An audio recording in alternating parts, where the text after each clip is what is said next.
မင်္ဂလာပါရှင်ဧပြီလ4ရက်နေ့အတွက်နိုင်ငံတကာသတင်းတွေကိုတင်ဆက်ပေးပါမယ်။ပြစ်ချလိုက်တဲ့အမေရိကန်တိုက်လေယာဉ်ရဲ့အမှုရန်ကိုရှောက်ဖွေကြဖို့အီရန်စုကြီးထုတ်ပါတယ်။အီရန်တိုက်ခိုက်တာခံခဲ့ရတဲ့ထိုင်းသင်္ဘောပေါ်မှာလူသားရုပ်ကြွင်းတွေရှာတွေ့ထားပါတယ်။ကြားဖြန့်တိုက်ဖြတ်ရေးဥပဒေတရက်ကိုကမ္ဘောဒီးယားပြဋ္ဌာန်းလိုက်ပါတယ်။ဒီသတင်းတွေကိုနားဆင်ကြမှာပါ။ကျွန်မထထအိန္ဒရာအောင်ပါ။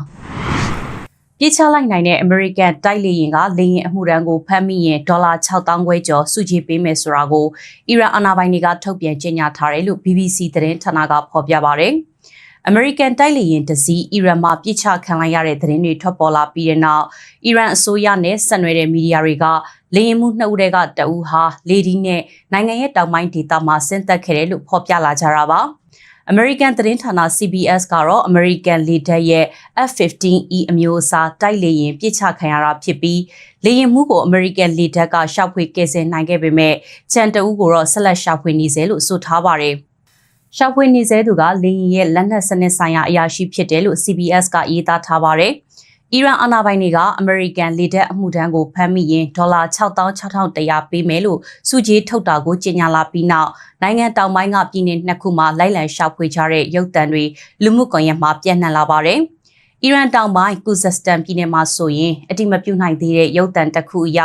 အီရန်အလံကင်ထားတဲ့လက်နက်ကင်တစုကရှောက်ဖွေရေးလုပ်နေတာကိုတွေ့ရပါတယ်။တဆက်တည်းမှာပဲအီရန်တောင်ပိုင်းမှာအမေရိကန်လေတပ်လေယာဉ်နဲ့ရဟတ်ယာဉ်တွေပြန်တန်းနေတဲ့ရုပ်သံတွေလည်းထွက်ပေါ်လာပါတယ်။အီရန်ရဲ့အစ္စလာမစ်တော်လှန်ရေးအဆောင်တပ် IRGC က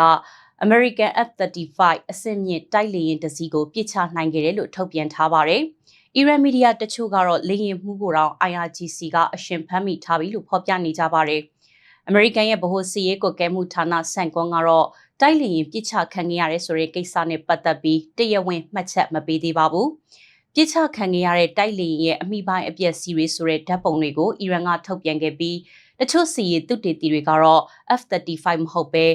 F-15E တစီးရဲ့အစိတ်အပိုင်းတွေဖြစ်နိုင်တယ်လို့ထောက်ပြနေပါတယ်ရှင်။ဟော်မုဇ်ရေလက်ကြားနာမှာအီရန်တိုက်ခိုက်ခဲ့လို့မီးလောင်ပျက်စီးခဲ့တဲ့ထိုင်းကုန်တင်သင်္ဘောပေါ်မှာလူသားရုပ်ကြွင်းတွေရှာတွေ့ခဲ့ကြောင်းသင်္ဘောပိုင်ရှင်ကုမ္ပဏီကကြေညာခဲ့ပါတယ်။မတ်လတုန်းကဟော်မုဇ်ရေလက်ကြားမှာစစ်ရေးအခြေအနေအတင်းမာဆုံးဖြစ်နေချိန်မှာတားမြစ်ချက်တွေကိုမလိုက်နာပဲဖျက်ဆီးဖို့ကြိုးစားခဲ့တဲ့အတွက်ထိုင်းလန်လွှင့်ထူထားတဲ့ Marinere သင်္ဘောကိုတိုက်ခိုက်ခဲ့ကြောင်းအီရန်ကအတည်ပြုထားပါတယ်။အဲဒီတိုက်ခိုက်မှုကြောင့်သမောကိုထဲမှာအကြီးအကျယ်မီးဆွဲလောင်ပြီးလူသုံးဟာအင်ဂျင်ကန်ထဲမှာပိတ်မိကျန်နေခဲ့တယ်လို့ယူဆရတဲ့အခြေအနေကြောင့်ပျောက်ဆုံးနေပါတယ်။ထိုင်းသမောသား20ဦးကိုတော့ဘေးကင်းကင်းနဲ့ကယ်ဆယ်ရွှေ့ပြောင်းနိုင်ခဲ့ပါတယ်။ဧပြီ3ရက်နေ့မှာတော့သမောရဲ့ပိုင်ရှင်ဖြစ်တဲ့ Precious Shipping ကသမောပြက်ကိုထဲမှာလူသားရုပ်ကြွင်းတွေရှာတွေ့ခဲ့တဲ့ဆိုတာကိုအတည်ပြုခဲ့ပါတယ်။တည်ဆုံးသူအရေးအတွက်နဲ့ဘယ်သူတွေလဲဆိုတာကိုတော့လောလောဆယ်မှာတိတိကျကျအတည်မပြုနိုင်သေးဘူးလို့လည်းကုမ္ပဏီကဆိုပါတယ်။သမောရဲ့အင်ဂျင်ကန်ဟာမီးလောင်ရာကအကြီးအကျယ်ပျက်စီးခဲ့တယ်လို့ရေဝင်ထားတာကြောင့်ရှောက်ဖွေရေးလုပ်ငန်းတွေဆောင်ရွက်ရတာအရန်စိန်ခေါ်မှုကြီးမားတယ်လို့လည်း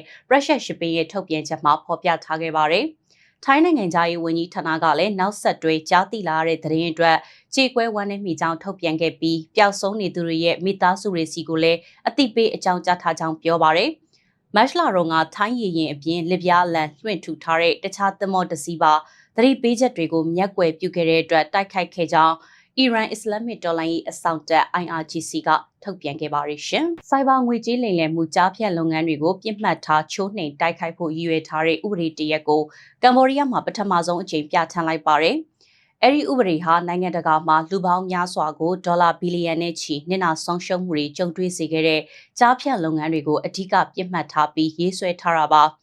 ကမ္ဘောဒီးယားဟာအရှေ့တောင်အာရှရဲ့ကြားဖြတ်လုပ်ငန်းတွေအဆိုးဆုံးနိုင်ငံတစ်ခုဖြစ်နာမည်ဆိုးထွက်နေပြီးအဲ့ဒီရာဇဝတ်ဂိုင်းတွေကိုထိထိရောက်တိုက်ဖြတ်ပေးဖို့အစိုးရအပေါ်တောင်းဆိုမှုတွေလည်းမြင့်တက်လာနေပါတယ်။ဧပြီလ3ရက်နေ့မှာတော့တရားရေးဝန်ကြီးကူထရစ်က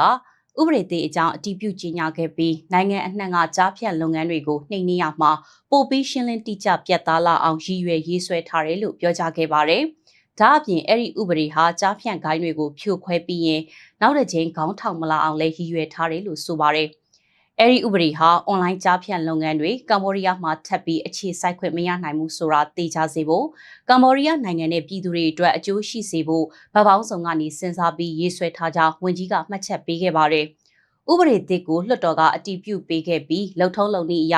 ကမ္ဘောဒီးယားဘုရင်ကတရားဝင်လက်မှတ်ရေးထိုးပြီးတဲ့အခါအသက်ဝင်လာမှာပါ။ကြားဖြန့်လုပ်ငန်းလုပ်ကိုင်ကြောင်းပြစ်မှုထင်ရှားသူတွေကို2 နှစ်ကနေ9 နှစ်အထိထောင်ဒဏ်ဖြစ်စေဒေါ်လာ3,2500အထိငွေဒဏ်ဖြစ်စေချမှတ်နိုင်တယ်လို့ဥပဒေသစ်ကဆိုပါတယ်။ဒါရင်မကသေးပဲငွေကြေးခဝါချမှုကြားဖြန့်လုပ်ငန်းတွေအတွက်သားကောင်ဖြစ်ပြစ်မှတ်ထားသူတွေရဲ့အချက်အလက်တွေကိုစုဆောင်းမှုကြားဖြန့်ဝန်ထမ်းတွေကိုစီးယုံလူစုမှုကျူးလွန်သူတွေကိုလည်းရာဇဝတ်ကြောင်းအရအရေးယူသွားမှာဖြစ်ပါတယ်။အစောပိုင်းတုန်းကကမ္ဘောဒီးယားအစိုးရဟာပြည်တွင်းမှာကြားဖြတ်လုပ်ငန်းတွေကြဲကြဲပြန့်ပြန့်လဲပတ်နေတဲ့ဆိုတာကိုညှင်းဆိုခဲ့ပေမဲ့နိုင်ငံတကာဖိအားပေးမှုတွေမြင့်တက်လာမှသာအဲ့ဒီဂိုင်းတွေကိုဖြိုခွင်းဖို့ပုံမအာရုံစိုက်လာခဲ့ပါတယ်။အခုအခါမှာတော့ပြည်တွင်းမှာရှိနေတဲ့ရာနဲ့ချီများပြားတဲ့ကြားဖြတ်လုပ်ငန်းတွေကိုအပီးတိုင်ပိတ်သိမ်းစေဖို့နဲ့ဂိုင်းကောင်းဆောင်တွေကိုဖမ်းဆီးနိုင်ဖို့အာရုံစိုက်လှုံ့ဆော်နေကြောင်းအာဏာပိုင်တွေကပြောကြားထားပါတယ်ရှင်။